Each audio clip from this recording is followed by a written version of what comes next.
Si vous y êtes, dites Amen. Si vous n'y êtes pas, dites j'arrive. Amen. Alléluia. Matthieu chapitre 16, verset 13 au verset 19. Vous savez, je crois qu'avant qu'on le lise, si tu peux juste te tourner vers ton voisin et tu lui dis, souris, tu es dans la maison du Seigneur.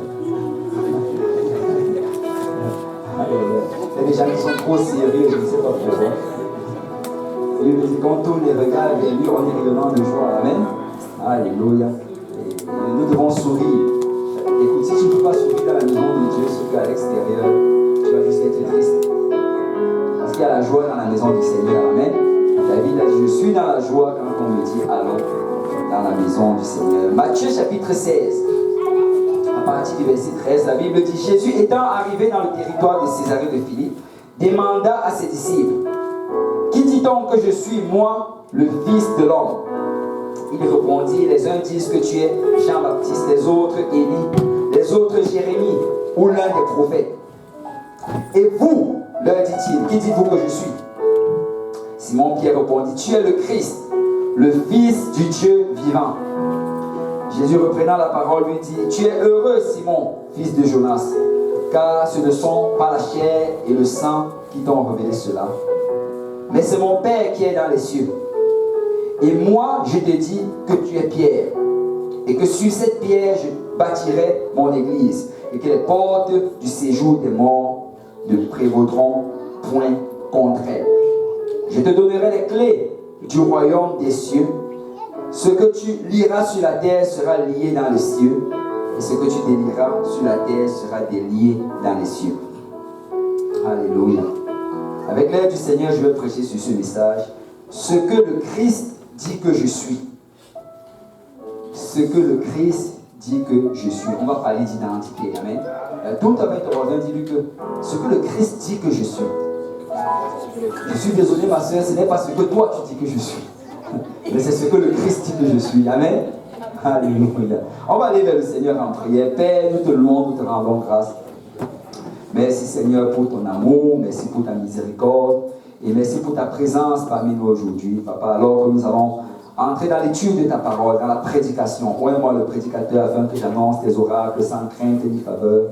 Mais Seigneur, donne-moi de le transmettre exactement comment tu l'as transmis à tes apôtres et à tes disciples. Seigneur, afin que notre cœur, Père, puisse entendre de ta part aujourd'hui. Ouvre, Seigneur, nos oreilles, afin que nous soyons attentifs. Et ouvre nos cœurs, afin que nous soyons réceptifs. Et que cette parole, Seigneur, trouve une place fertile dans notre cœur et produise du fruit qui nous mène jusqu'à la vie éternelle. Seigneur Jésus, c'est en ton saint nom que nous avons prié. Si l'Assemblée peut dire au nom de Jésus.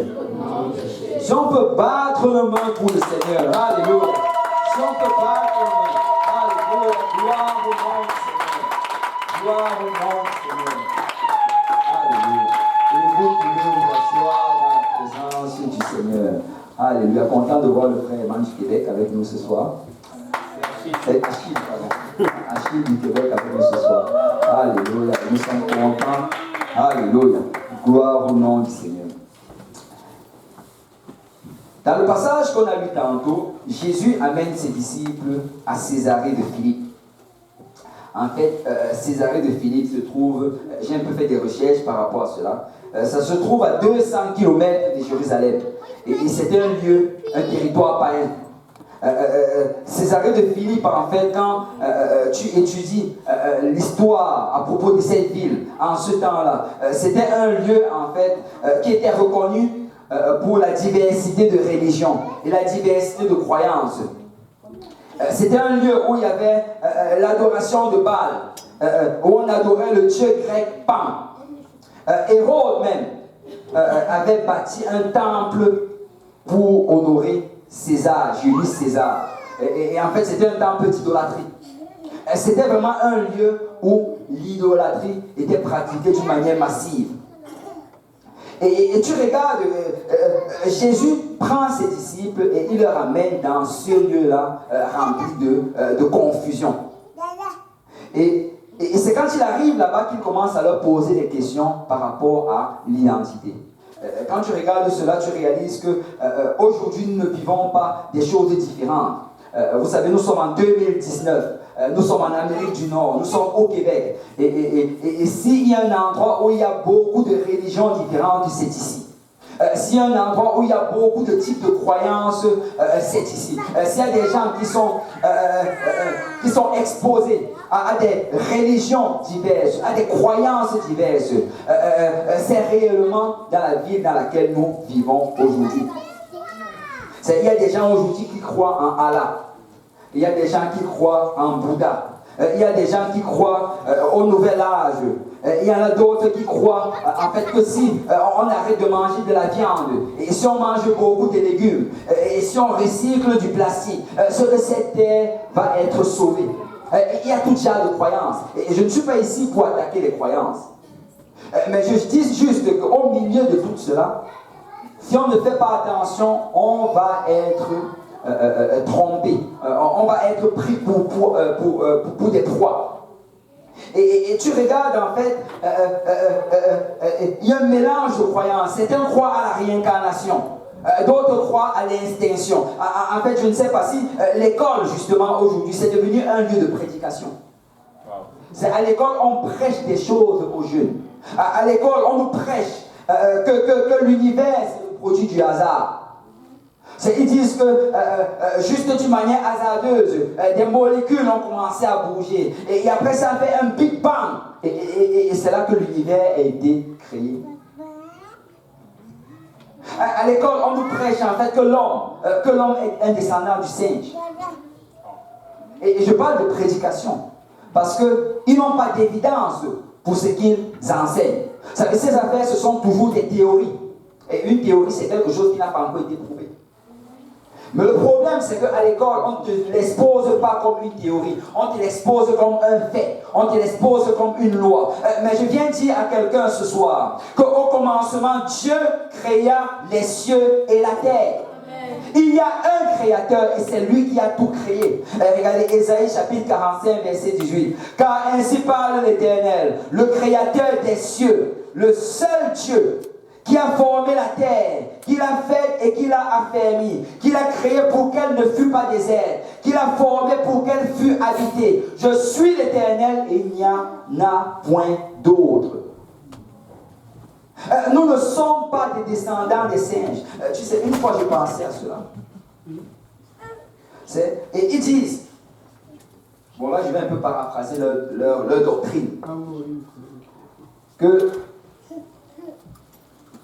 avant l'homme, il y avait le singe. Avant le singe, il y avait le chien. Avant le chien, il y avait le chat. Avant le chat, il y avait la souris. Après la souris, il y avait, je ne sais pas, le lézard. Et après, c'était la grenouille. Et la grenouille, en fait, elle vient du poisson. Et le poisson, il vient de la larve. Tu peux descendre comme tu veux. Mais à la fin, tu restes avec une question, d'où vient la larve? Amen. À la fin, tu sais, ils peuvent descendre jusqu'à la plus petite des molécules, jusqu'à la plus petite des atomes. Mais à la fin, il demeure toujours une question, d'où vient cet atome? Tu ne peux empêcher de réaliser qu'il y a un créateur en derrière de tout cela. La terre a été créée par Dieu. L'homme a été créé par Dieu. Ce n'est pas le fruit du hasard. Genèse 1, 27. Dieu créa l'homme à son image. Il le créa à l'image de Dieu. Il créa l'homme et la femme. Ésaïe 44, verset 24. Ainsi parle l'Éternel, ton Rédempteur, celui qui t'a formé dès ta naissance. Dieu dit, je t'ai formé dès ta naissance. Écoute-moi bien, tu dois faire un choix. Est-ce que tu vas croire à ce qu'on te raconte à l'école? Ou bien est-ce que tu vas croire à ce qu'on te raconte dans la Bible? J'ai décidé de croire dans la Bible. Parce que les deux, ce sont des prédications. C'est ce qu'on te dit à propos de l'évolution et à propos de l'humanité, de l'origine de l'homme. Cela, ce sont juste des prédications. Mais je dis à quelqu'un ce soir, il y a un créateur. Amen. Et son nom, c'est Jésus. Amen. Il est le Dieu créateur de toutes choses. Et nous ne sommes pas le fruit du hasard. Vous savez, c'est à cause de tout cela. Et quelqu'un l'a dit de cette manière. Il a dit, peut-être que vous l'avez déjà entendu, que on pousse tellement les hommes à penser qu'ils sont originaires des animaux, qu'ils commencent à agir comme des animaux. On nous fait tellement croire que nous sommes des animaux intelligents, que souvent on commence réellement à agir comme des animaux. Mais je viens te dire que mon ancêtre n'est pas un singe. Et tu sais d'ailleurs, quand tu regardes, pourquoi les autres singes n'évoluent pas? Qu'est-ce qu'ils font dans les eaux? Si c'était vraiment le cas, un jour, on allait arriver dans la cage et voir c'est un homme. Maintenant, on le laisse sortir. Amen.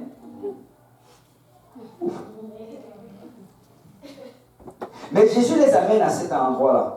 Dans ce lieu de confusion, il commence à leur poser des questions par rapport à leur identité.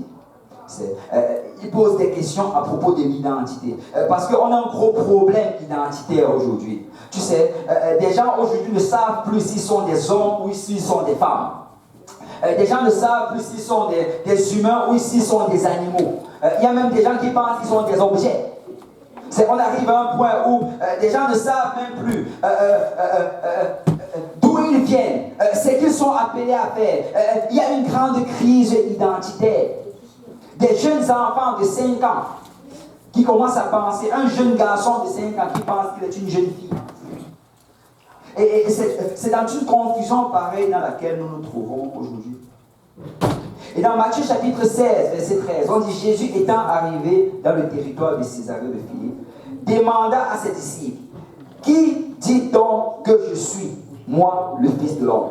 C'est la première des choses, avant d'adresser leur identité, il a d'abord adressé son identité. Parce que laisse-moi te dire aujourd'hui, que si tu vas connaître ton identité, tu vas d'abord connaître l'identité de Christ.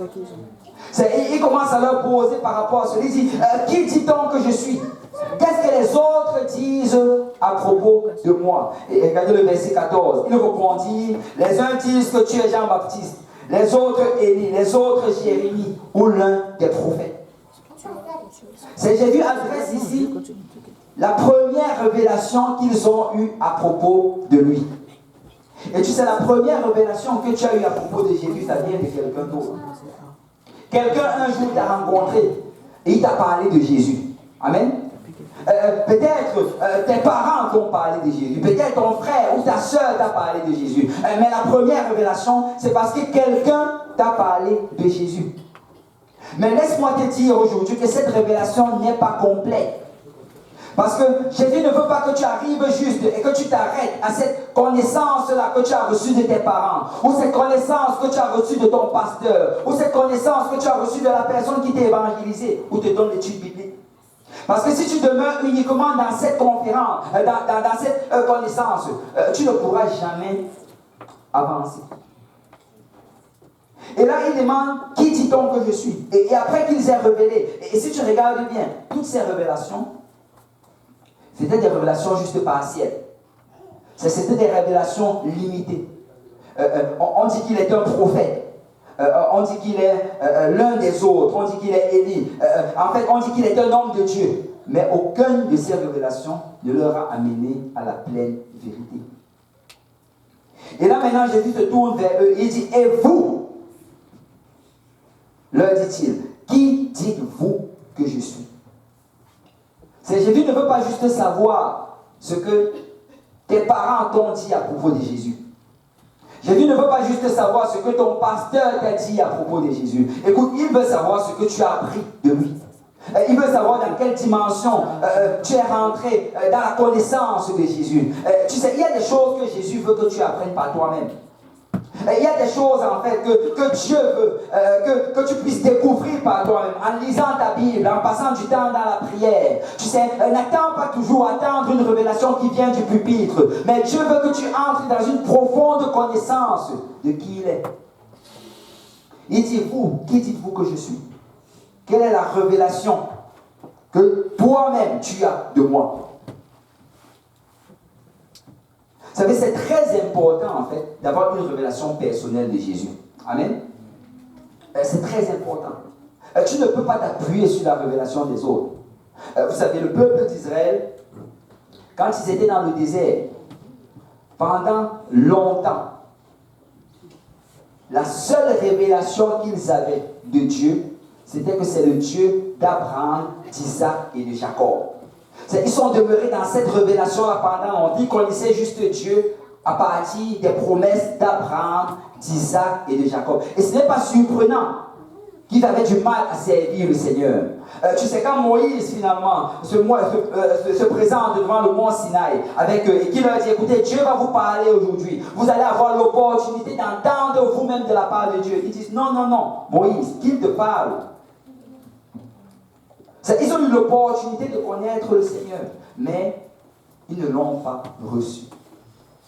Ils sont demeurés dans cette même révélation. Et vous savez, ils ont tous péri dans le désert. Parce que si tu n'arrives pas à une connaissance personnelle de Jésus, c'est la Bible dit que le Seigneur va regarder ces gens à la fin de vie, il va leur dire, écoutez, vous avez chassé des démons en mon nom, vous avez guéri des malades, vous avez fait des miracles et des prodiges, mais je ne vous connais pas. Éloignez-vous de moi, ouvriers de l'iniquité. Ça nous dit deux choses. Ça dit premièrement qu'écoute, tu peux être en train de travailler pour le Seigneur. Tu peux venir à l'église chaque dimanche, chaque vendredi. Tu sais, tu peux faire toutes ces choses-là. Et malgré cela, Jésus ne te connaît pas. Et la deuxième des choses que ça nous dit, ça dit qu'en fait, si Jésus ne te connaît pas, c'est parce que tu es en train de vivre dans l'iniquité. Parce que si tu pries, tu vas avoir la puissance de résister au péché.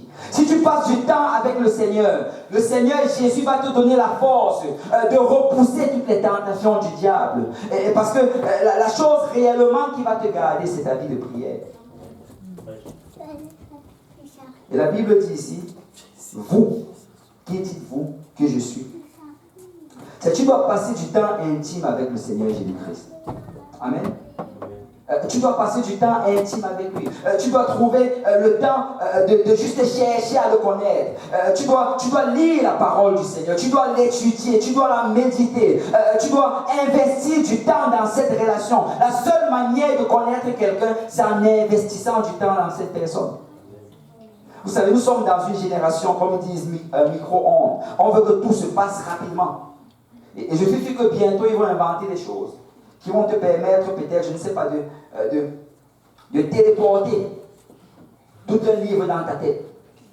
Que tu n'auras pas besoin de, je ne sais pas, 4 heures pour lire un livre. Tu vas juste prendre ce petit appareil, tu colles. Mais laisse-moi te dire que ça va te servir à rien en ce qui concerne la Bible. Parce qu'il faut que tu lises cette Bible. Il faut que tu médites sur cette Bible. Il faut que tu l'étudies toi-même. Parce que tu dois passer du temps avec le Seigneur. C'est le seul moyen de connaître le Seigneur. Tu dois passer du temps. Nous devons investir dans notre relation avec le Seigneur. Et on dit que Simon-Pierre a répondu. Regardez le verset 16. Simon-Pierre répondit, tu es le Christ, le Fils du Dieu vivant. C'est Jésus, Simon avait passé tellement de temps avec le Seigneur qu'il était capable d'avoir cette révélation. Il dit, tu es le Christ, le Fils du Dieu vivant. Vous savez, souvent quand on lit ceci, on ne saisit pas la profondeur de ce que Pierre a déclaré. C'est quand il parle du Christ. Le Christ, ça signifie loin. Amen. Le Christ, vraiment, la signification en grec, ça veut dire celui qui est loin. Il dit, tu es celui-là qui est loin. Et le Fils du Dieu vivant. Je crois que nous sommes tous d'accord que Marie, ce n'est pas l'épouse de Dieu. Amen. Amen. C'est comme s'il n'y a que 3 personnes qui croient cela. Amen. Je crois qu'on était dans une église apostolique. Marie, ce n'est pas l'épouse de Dieu. Amen. Amen. Elle a été choisie pour porter le Christ. Mais elle n'est pas l'épouse de Dieu. Et quand on parle du Fils de Dieu, on n'est pas en train de dire que Dieu avait une épouse du nom de Marie et qu'ils ont eu un fils. Non, non, non. En fait, quand on parle de fils, on parle de la chair de Dieu. En fait, ce que Pierre était en train de déclarer ici, c'est que tu es la chair ointe par Dieu. Tu es cette chair que Dieu a choisie pour venir sur cette terre. Et quand Pierre a eu cette révélation, c'était une grande révélation. Parce que jusqu'à présent, ils ont cité ce que les gens pensaient de Christ. Il dit, tu es la chair, tu es le Christ, tu es le Dieu manifesté en chair, tu es celui en qui habite corporellement toute la plénitude de la divinité. divinité. Tu es ce vase-là qui contient l'huile sainte. Tu es ce vase qui renferme l'Esprit de Dieu. Et ça, c'est la révélation que Pierre a eue. Il a pu identifier proprement qui est Jésus. Et je viens te dire encore aujourd'hui, si tu avais des doutes par rapport à cela, il n'y a pas trois personnes en Dieu, il n'y a qu'un seul Dieu.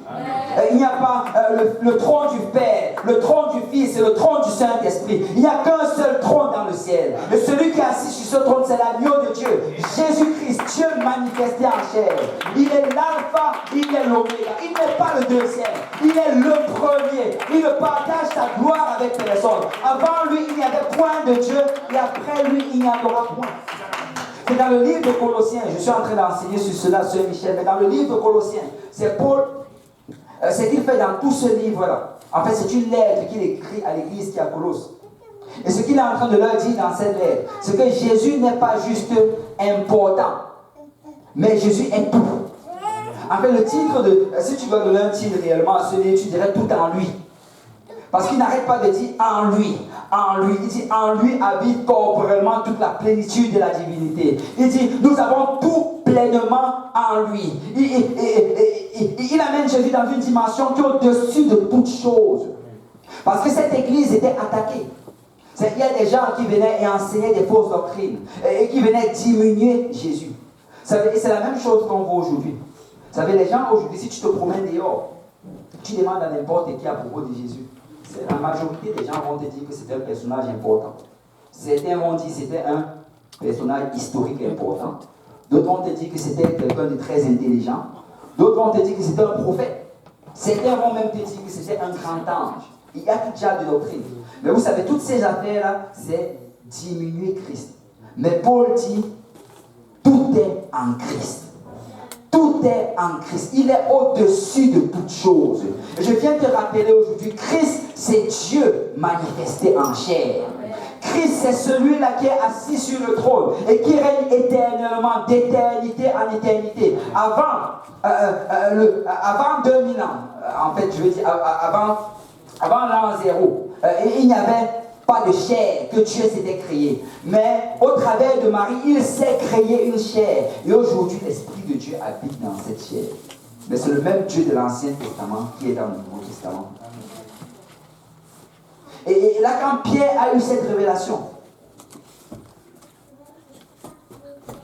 au verset 17, Jésus, prenant la parole, lui dit, « Tu es heureux, Simon, fils de Jonas. » Et vous savez, nous devons être, rien que le fait de savoir qu'il y a un seul Dieu doit nous rendre heureux. Amen. Vous savez, il y a des gens dans les ténèbres à l'extérieur. Écoute, tu dois être heureux de connaître la vérité. Amen. C'est pourquoi je disais tantôt, écoute, si tu peux encore te tourner, souris vers ton voisin, dis-lui, je suis heureux de connaître la vérité. Je suis heureux de connaître Jésus. Je connais le Seigneur et il connaît mon nom. Nous devons, il dit, tu es heureux, Simon, fils de Jonas. Car ce ne sont pas la chair et le sang qui t'ont révélé cela, mais c'est mon Père qui est dans les cieux. Jésus parle ici de chair et de sang. La chair, c'est quoi? La chair, ça représente ton intelligence. La chair, ça représente ton habileté. Et Jésus dit, écoute, ce n'est pas par l'intelligence que tu as pu avoir cette révélation. Écoute, ce n'est pas par tes habiletés ou bien tes connaissances intellectuelles que tu vas avoir la révélation de Jésus. Tu sais, tu peux lire tous les livres du monde. Et il y en a beaucoup qui le lisent. Il y a des gens qui ont plusieurs doctorats, mais qui ne sont pas capables de comprendre Colossiens 2,9 qui dit « En lui habite corporellement toute la plénitude ». Et tu peux lire tout ce que tu veux. Tu peux avoir plusieurs diplômes. Tu peux graduer des meilleures écoles théologiques. Mais ton intelligence ne va pas te donner cette révélation. Il dit par la suite, ce n'est pas le sang non plus. Le sang, ça fait référence à quoi? Le sang, ça fait référence à notre héritage, en fait. Notre héritage spirituel, ou bien notre héritage familial. Tu sais, tu peux avoir des parents qui croient en l'unité. Tu peux avoir des parents qui prêchent sur l'unité. Mais ça ne va pas être assez pour que tu crois en l'unicité. Ça ne va pas être assez. Tu peux avoir des parents qui ont plongé leur regard dans la parole de Dieu et sont rentrés dans les profondeurs des Écritures et ont une grande révélation de Jésus-Christ. Mais cela ne change en rien dans ta condition. Parce que ce n'est pas la chair et ce n'est pas le sang qui vont te révéler cela. C'est pourquoi je viens dire à quelqu'un aujourd'hui, tu dois le connaître par toi-même. Tu dois chercher à le connaître par toi-même. Tu sais, depuis le plus bas âge jusqu'au plus âgé, c'est ta responsabilité personnelle de lire cette parole. C'est ta responsabilité personnelle d'étudier cette parole. C'est ta responsabilité personnelle de passer du temps avec le Seigneur. Parce que tu dois le connaître par toi-même. Amen. Il dit, mais c'est mon Père qui est dans les cieux.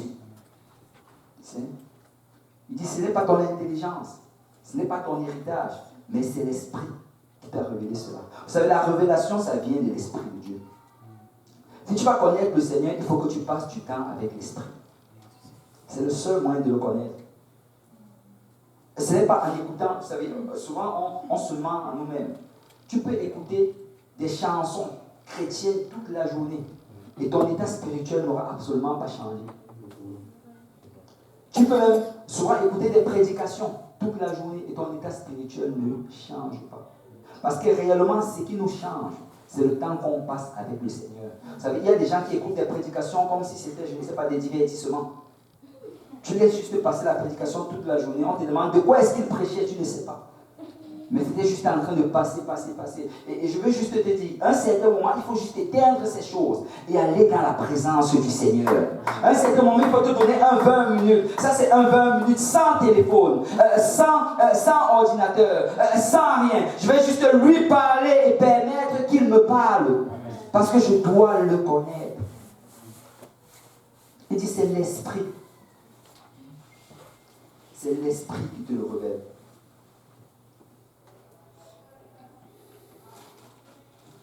Mais je vais dire à quelqu'un également, vous savez, très souvent, notre problème d'obéissance, et je l'ai dit tout à l'heure, notre problème d'obéissance vient du fait que nous ne passons pas assez de temps avec le Seigneur. Et j'ai un verset pour le prouver.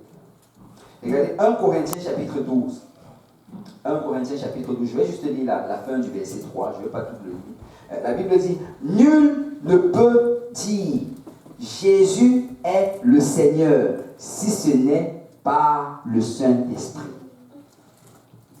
Nul ne peut dire Jésus est le Seigneur si ce n'est par le Saint-Esprit. Comprenez-moi bien, je crois qu'on est tous d'accord avec cela. Que quand Paul est en train de parler, il n'est pas en train de dire juste de dire Jésus est le Seigneur, juste comme ça. Écoute, n'importe quel païen à l'extérieur peut le dire. Tu sais, il va juste dehors, il dire à quelqu'un, répète Jésus est le Seigneur, il va le répéter avec aisance. Mais ce n'est pas de ça qu'il parle. Qui dit nul ne peut dire Jésus est le Seigneur. En fait, il est en train de dire nul ne peut reconnaître Jésus comme son Seigneur. Nul ne peut déclarer dans sa vie qu'il est mon roi, il est celui qui a le dernier mot. J'obéis à sa parole. Si ce n'est pas le Saint-Esprit. Donc, en d'autres termes, qu'est-ce que Paul est en train de dire? Paul est en train de dire que si nous allons obéir, c'est uniquement si nous passons du temps avec le Saint-Esprit. Si nous allons obéir à cette parole et à ces commandements et à ces préceptes, c'est uniquement si nous passons du temps. Je vais juste te dire à quelqu'un aujourd'hui, écoute, ce n'est pas par ton habileté que tu vas servir le Seigneur. Ce n'est pas par ta propre force que tu vas obéir à sa parole, mais c'est par son esprit. Il dit, ce n'est ni par la force, ni par la puissance, mais par mon esprit, dit l'Éternel. Alors si tu vas vivre une vie pieuse et sainte, c'est si tu vas prier. Donc si tu as de la difficulté à obéir, mais le premier endroit où regarder, c'est ta vie de prière.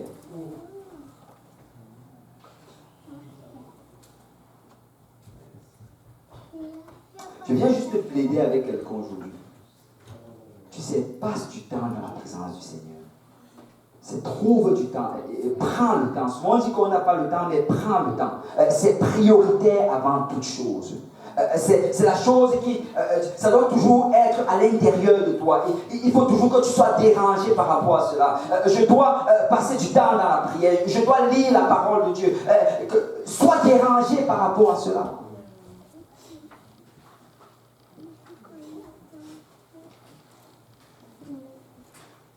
Mais Jésus, après avoir fait cette déclaration au Seigneur, et il ajoute une autre. C'est là qu'on parlait d'abord de son identité à lui-même. Là, maintenant, il se tourne vers Pierre et il commence à pointer vers son identité. C'est parce que si tu connais l'identité de Christ, ça va influencer ton identité. Et là, verset 18. Et moi, je te dis que tu es Pierre. Et que sur cette pierre, je bâtirai mon église. Et que les portes du séjour des morts ne prévaudront point contre elle. Je crois qu'on est tous d'accord qu'il ne disait pas qu'il a bâti son église sur l'apôtre Pierre. Amen. Amen. Le mot pierre, le premier pierre, c'est le mot Pétros, qui signifie une petite pierre ou bien un caillou. Le deuxième pierre, c'est le mot Pétra, qui signifie un gros rocher. En fait, ce que Jésus est en train de dire ici, c'est que tu es ce petit caillou. Mais sur cette grande pierre, sur ce rocher, et c'est de quelle pierre dont il parle? La grande révélation que Simon-Pierre venait d'avoir. Il dit, sur ce grand rocher-là, je vais bâtir mon église. L'église n'a pas été bâtie sur Pétros, mais elle a été bâtie sur Pétra. Et qu'est-ce que Jésus est en train de dire ici? Écoute-moi bien, Père. Tu vois, ce rocher-là, solide, qui est le nom de Jésus-Christ. Ce rocher-là qui est solidement fondé et solidement établi. Je vais enraciner mon église dessus. Tu sais, ce qu'il est vraiment en train de parler, il parle d'une fondation. Il dit que l'église est établie sur le rocher. L'église trouve sa fondation dans le rocher, dans la révélation, dans l'identité de Jésus-Christ. Il dit en fait qu'elle est fondée sur le nom de Jésus. Rien ne pourra bouger l'église. Il n'y aura pas un vent assez fort pour secouer l'église. Il n'y aura pas une tempête assez forte pour la déraciner de l'endroit où elle se trouve. Vous savez, souvent on va s'inquiéter pour l'église. Mais tu sais, inquiète-toi pour ton âme. Parce que l'église est solidement fondée. Elle ne va pas bouger. Elle va avancer. Et quand Christ va venir, il va se trouver une épouse. Elle sera là. C'est ça, nous-mêmes de décider si on y sera ou si on n'y sera pas. Mais Christ va trouver une épouse. Parce qu'il dit que sur cette pierre, rien ne pourra la bouger. Mais il dit à Pierre que toi, tu es Pétros. On vient de parler du grand Pétra. Mais toi, tu es Pétros. C'est toi, tu n'es pas aussi solide que la Pétra. Peut-être, si le vent est trop fort, ça risque de te bouger. Peut-être, si la tempête est trop grande, ça risque de te secouer. Mais si, toi, aussi petit que tu te trouves, tu entres dans cette église, rien ne pourra te bouger. Parce qu'elle est solidement ancrée. Et je viens dire à quelqu'un aujourd'hui, écoute, ta responsabilité, c'est de rester dans l'église. Ta responsabilité, c'est de rester en Christ. Parce que quand tu es en Christ, le diable ne peut rien faire contre toi. Si tu demeures dans l'église, si tu continues à servir le Seigneur, le diable ne peut rien contre toi. Tu sais, il peut essayer, il peut tenter sa chance. Mais si tu restes dans cette église, rien ne va t'arriver. Amen. Ce n'est pas surprenant, c'est pourquoi le diable veut absolument que les gens quittent l'église. C'est pourquoi le diable veut que tu abandonnes tes frères. Il veut essayer de trouver une offense. Ou bien il veut chercher quelque chose juste pour que tu te fâches contre l'église et que tu sors. Parce qu'il sait que si tu sors, tu as sa merci. Ne sors pas de l'église. N'abandonne pas la foi. Ne délaisse pas tes frères et tes soeurs. Demeure dans l'église. Parce que c'est le seul lieu sécure. Amen. Et là, si tu regardes les versets d'avant, il disait Simon, mais là il le pointe, il dit Pierre, tu es Pierre. Jésus littéralement a changé son nom à cet endroit-là. C'est quand il a eu la révélation de qui est Jésus, Jésus a changé son nom. C'est parce que la révélation de Christ va changer ton nom. Tu sais, tu n'es pas ce que le monde dit que tu es. Tu n'es pas ce que tes camarades de classe disent que tu es. Tu n'es pas même ce que tes enseignants pensent que tu es. Le seul qui a la bonne identité en ce qui te concerne, c'est Jésus-Christ. Le seul qui peut t'identifier d'une manière convenable, c'est Jésus. Il dit, tu es Pierre. C'est, Simon, il y a un ancien qui nous avait parlé de cela, il disait que ça fait référence à une algue marine. Et il disait que cette algue marine, quand les vagues vont venir de la gauche, ça va la pousser à droite. Et quand les vagues vont venir de la droite, ça va la pousser à gauche. Jésus dit, tu n'es plus ce Simon-là. Tu n'es plus celui qui va juste te laisser influencer par toute forme de doctrine, ou bien influencer par toute forme d'idéologie. Mais maintenant, tu es Pierre. Tu es solide. Ce n'est pas n'importe quoi qui va te secouer. Maintenant, tu es assez solide pour juste... et regardez bien ceci. Jésus lui dit, tu es Pierre. Bon, si tu as étudié la parole de Dieu, tu as réalisé que Pierre n'était pas encore une pierre. Amen. Si tu regardes Pierre, il a encore failli. Amen. Pierre, il a renié le Seigneur. Pierre, il était très impulsif. Mais la chose, c'est ceci. C'est que quand Jésus disait, tu es Pierre, il n'était pas en train de parler de l'état présent. Il parlait de ce qu'il allait faire de lui. Est-ce que tu sais que Jésus n'a pas encore fini avec toi? Amen. Tu es un travail en progrès. Amen. Jésus est en train de faire une œuvre. Tu es en construction présentement. Mais ta responsabilité, c'est de rester à ce lieu de construction et de permettre au Seigneur. Tu n'es peut-être pas encore ce que Jésus veut que tu sois, mais tu n'es plus ce que tu étais dans le passé. Tu es dans le bon chemin. Tu es sur la bonne voie. Jésus est en train de faire de grandes choses dans ta vie. C'est le diable qui va venir et te dire, oh non, rien n'avance, rien ne se passe. Mais dis au diable que tu es menteur. Parce que Jésus est en train de travailler dans ma vie. Attends juste un peu et tu vas voir ce que Jésus va faire.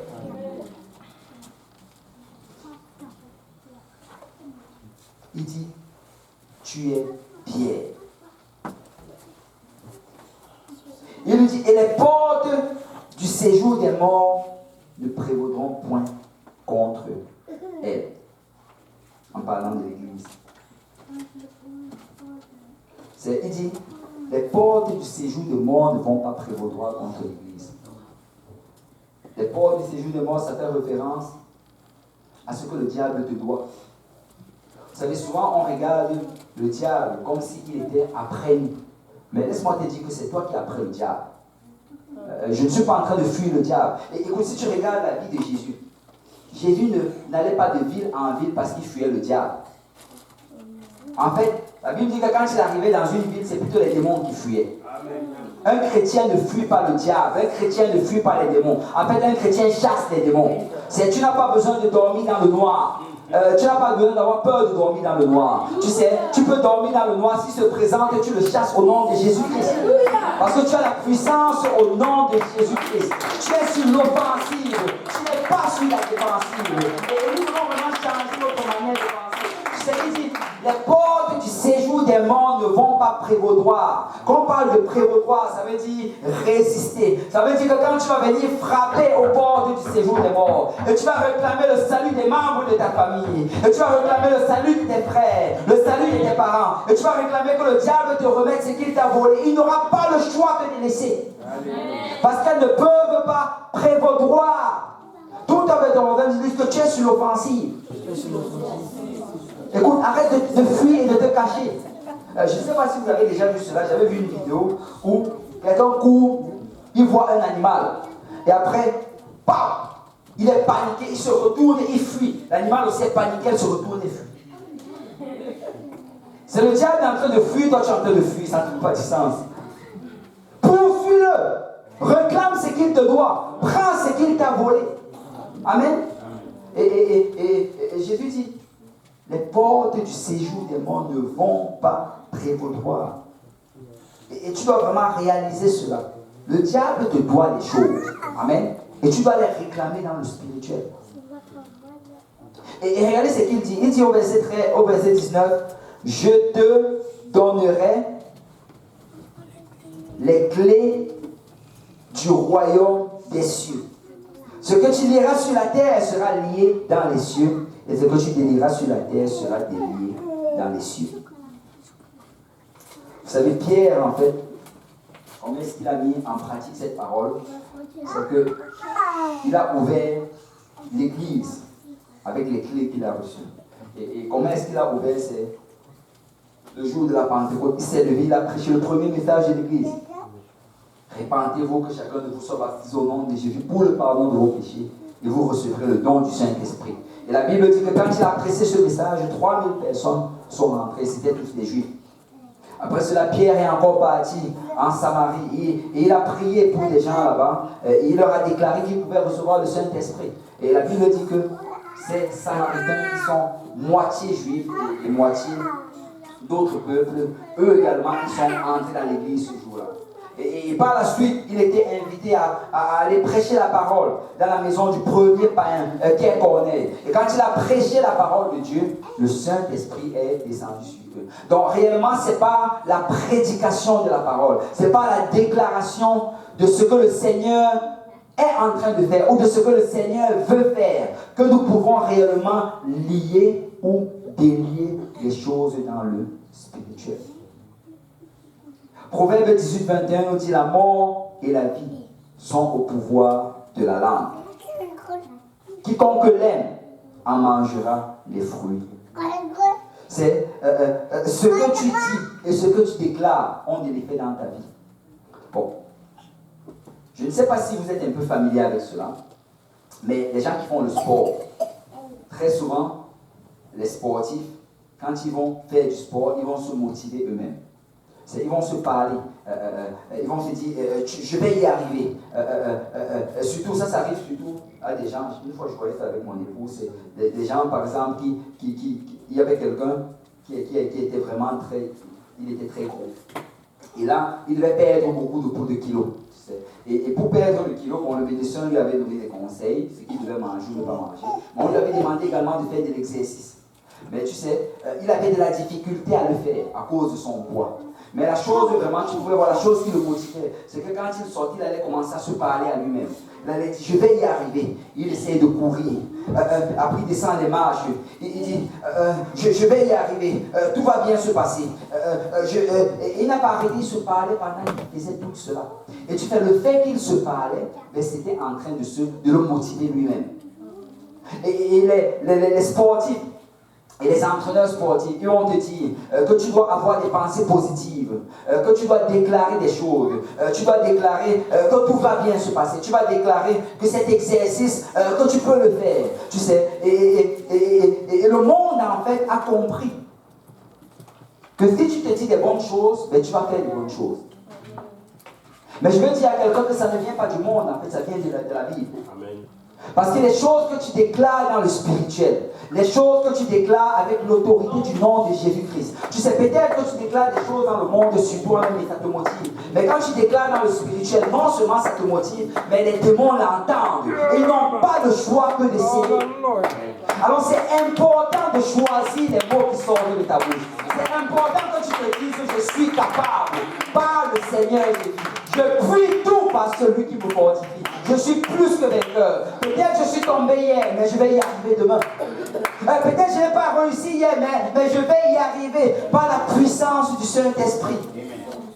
Et Jésus me dit ici, écoute, les choses que tu vas délier sur la terre seront déliées dans les cieux. Les choses que tu vas lier sur la terre seront liées dans les cieux. Écoute, ça prend que tu déclares des choses dans ta vie. Ça prend que tu déclares que, écoute, je vais être un guerrier de prière. Ça prend que tu déclares que je vais lire la parole de Dieu. Je vais enseigner l'étude biblique à quelqu'un. Ça prend que tu déclares que Dieu va m'utiliser pour son royaume. Je n'ai pas été sauvé juste pour sauver les morts. Mais je vais être utilisé. Quelqu'un doit le déclarer. Amen. Et écoute, tu dois déclarer que j'ai la victoire contre la pornographie. J'ai la victoire contre le péché. J'ai la victoire contre toute forme d'addiction. J'ai la victoire contre les liens que j'ai hérités de mes parents. Au nom de Jésus-Christ. Écoute, peut-être tu n'es pas encore ce que tu seras. Mais laisse-moi te dire que tu es en voie. Mais tu dois le déclarer jusqu'à ce que ça arrive. Tu dois le croire et tu dois le confesser au nom de Jésus. Non.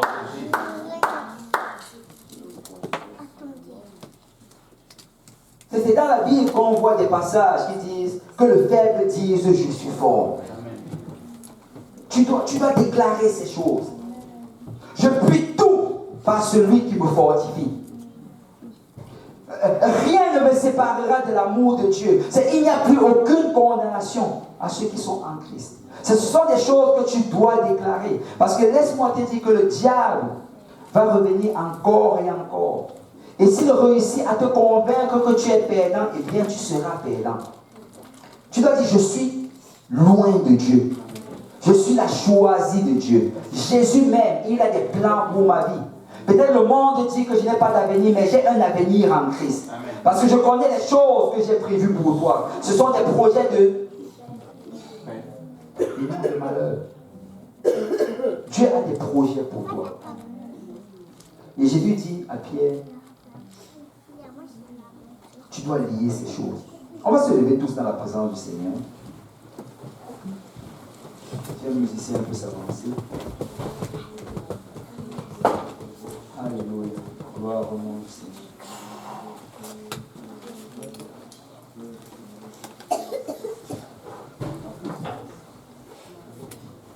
Tout avec le roi de Dieu, je suis sur le processus de devenir ce que Jésus veut que je sois. Juste attends un peu, tu vas voir. Sois un peu patient. Tu seras surpris par ce que le Seigneur va faire.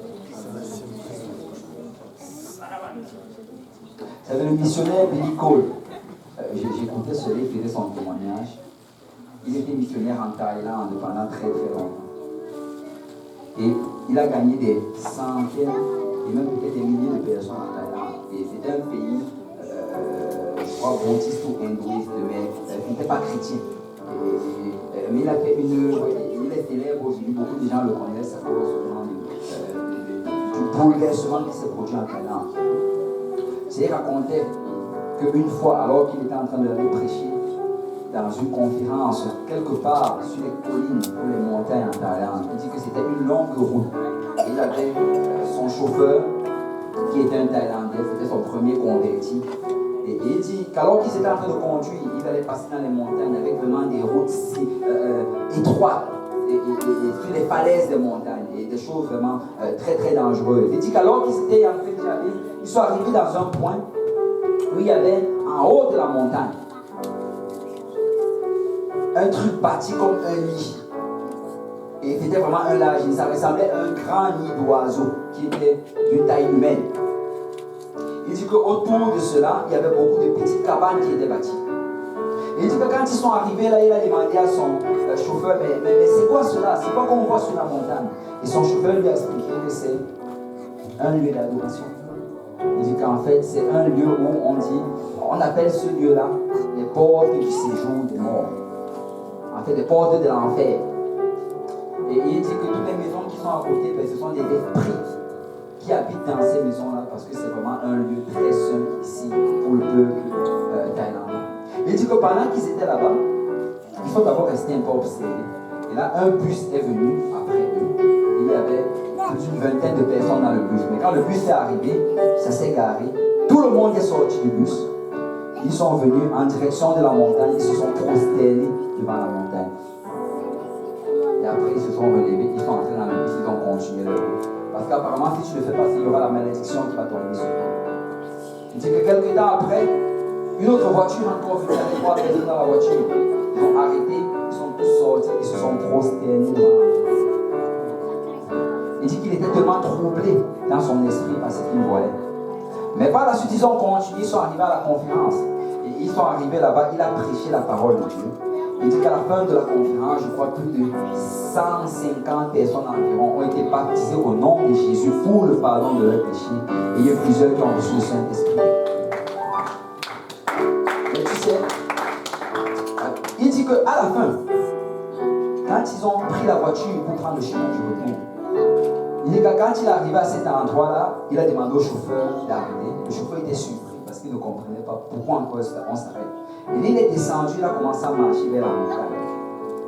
Il est arrivé un peu proche de cet endroit, il a dressé ses doigts vers là-bas.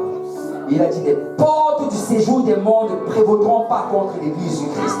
Et je vais te dire que réellement ça n'a pas prévalu. Parce que en Thaïlande, il y a eu des centaines de milliers de personnes qui ont été converties au Seigneur. Parce que ce que tu déclares dans le spirituel, ça arrive dans le physique. Mais que je suis, mais je suis ce que Christ dit que je suis. Peu importe l'héritage familial, peu importe les choses du passé, je suis une nouvelle personne en Christ. Et Christ est en train de faire une grande chose dans ma vie. Peut-être que ça ne se voit pas, mais attends un peu. Attends un peu et nous allons le voir. Alléluia. Alléluia. On va prendre le temps de s'avancer. Alléluia. Et on va venir vers le Seigneur. On va dire, Seigneur, me voici. Continue ton œuvre. Alléluia. Continue ton œuvre. Ce que tu as commencé en moi. Alléluia. Cette bonne œuvre, tu vas la rendre parfaite pour le jour du Seigneur. Alléluia. Certainement, quand la trompette va sonner, je vais monter. Certainement, quand la trompette va sonner, je vais amener certaines personnes avec moi. Parce que tu es en train de travailler dans ma vie. Alléluia. Peut-être que je combats avec des choses, mais dans peu de temps. Et déjà le temps est venu où j'ai la victoire contre ces choses. Alléluia, tu dois le déclarer. Je ne sais pas ce que tu traverses ce soir. Je ne sais pas quelle difficulté tu as dans ta vie. Je ne sais pas quel lien le diable essaie de te lier avec. Mais tu sais quoi, tu dois déclarer. Alléluia.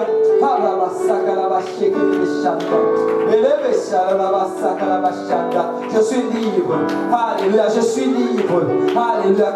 Si quelqu'un peut parler au Seigneur, si quelqu'un peut élever sa voix vers le Seigneur, écoute, il faut que les chants sortent de ta bouche. Il faut que tu le déclares. Alléluia, je suis libre au nom de Jésus-Christ. Je suis libre au nom de Jésus-Christ. Je suis libre, alléluia, de la dépendance émotive, de la dépendance affective. Je suis libre de toute forme de dépendance médicale. Alléluia. Je suis libre de la pornographie. Je suis libre, alléluia. Je suis libre de la promiscuité. Je suis libre au nom de Jésus-Christ. Je suis libre de la maladie. Le Seigneur me guérit en ce jour au nom de Jésus-Christ. Je suis libre de la paresse. Alléluia. Et je déclare aujourd'hui que j'ai une vie de prière. Alléluia. Je déclare aujourd'hui que j'ai un cœur obéissant, un cœur soumis au nom de Jésus-Christ. Je déclare aujourd'hui que la rébellion sorte de ma maison et sorte de ma vie au nom de Jésus-Christ. Je déclare aujourd'hui que Christ est Seigneur dans ma vie au nom de Jésus-Christ.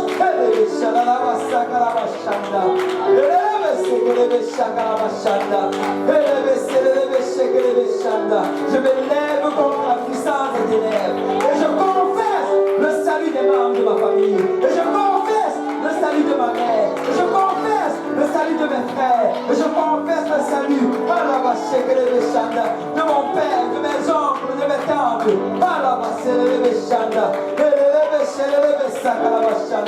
Les portes du séjour des morts ne prévaudront point contre l'Église. Les portes du séjour des morts ne prévaudront point contre l'Église. Je les déclare solennellement au nom de Jésus, au nom de Jésus, au nom de Jésus, au nom de Jésus.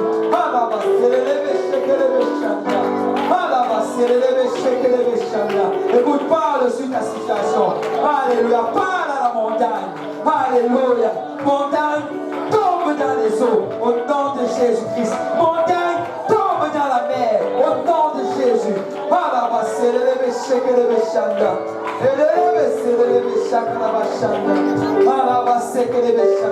Peu importe la hauteur de la difficulté. Alléluia. Satan, je t'ordonne de relâcher au nom de Jésus-Christ. Satan, je t'ordonne de relâcher au nom de Jésus. Tu n'es pas sur l'offensive, mais tu es sur la défensive au nom de Jésus-Christ. Je ne te fuis pas, mais c'est toi qui me fuis au nom de Jésus.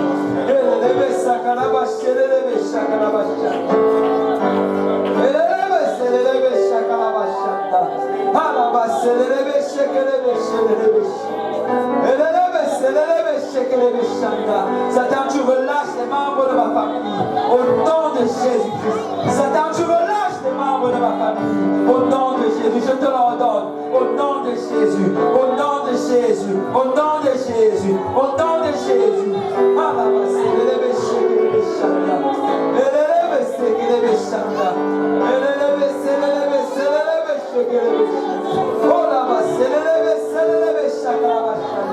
Alléluia, alléluia, alléluia.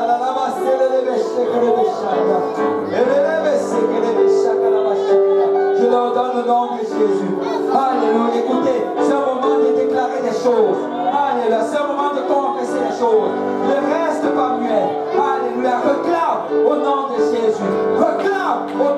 Jésus. Réclame au nom de Jésus. Écoute, tu n'as pas besoin de sortir avec le même problème avec lequel tu es rentré. Mais tu peux réclamer la solution au nom de Jésus-Christ. Tu peux réclamer la délivrance au nom de Jésus. Tu peux réclamer la guérison au nom de Jésus.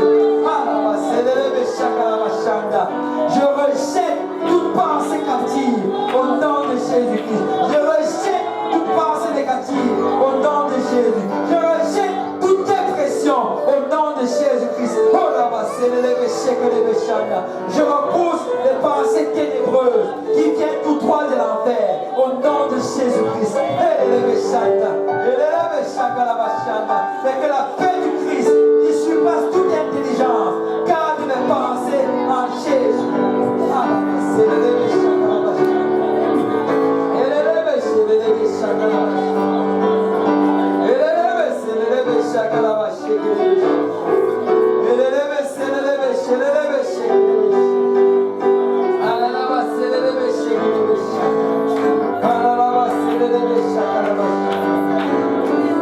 Alléluia, alléluia, alléluia, alléluia. Tu n'es pas ce que le monde dit que tu es. Alléluia. Tu es celui que Christ dit que tu es. Alléluia.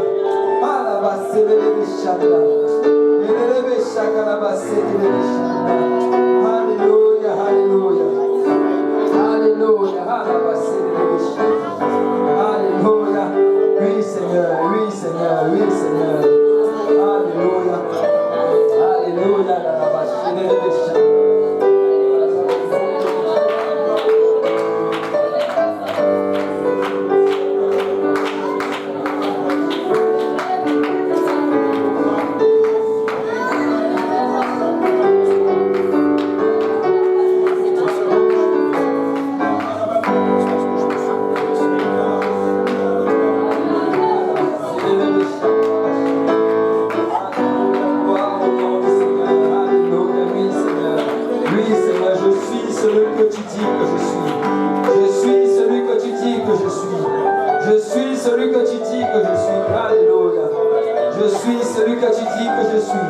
Alléluia, alléluia, je suis plus que vainqueur.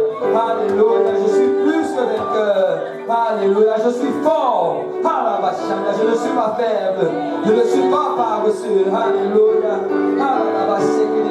Je ne suis pas incapable. Alléluia. Alléluia. Je ne suis pas dévoué à l'échec. Alléluia. Mais je suis victorieux au nom de Jésus. Je suis plus que vainqueur au nom de Jésus. Alléluia. Alléluia. Alléluia. Alléluia. Gloire au nom du Seigneur. Gloire au nom du Seigneur. Alléluia.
cadeau, ok.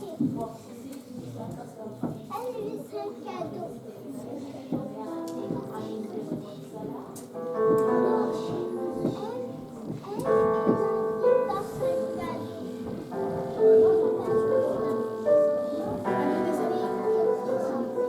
J'ai mis l'excuse tout à l'heure là.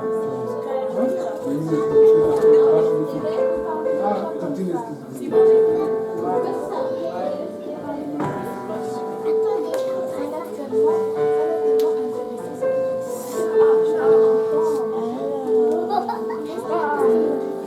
Juste ça, qu'est-ce que vous avez fait à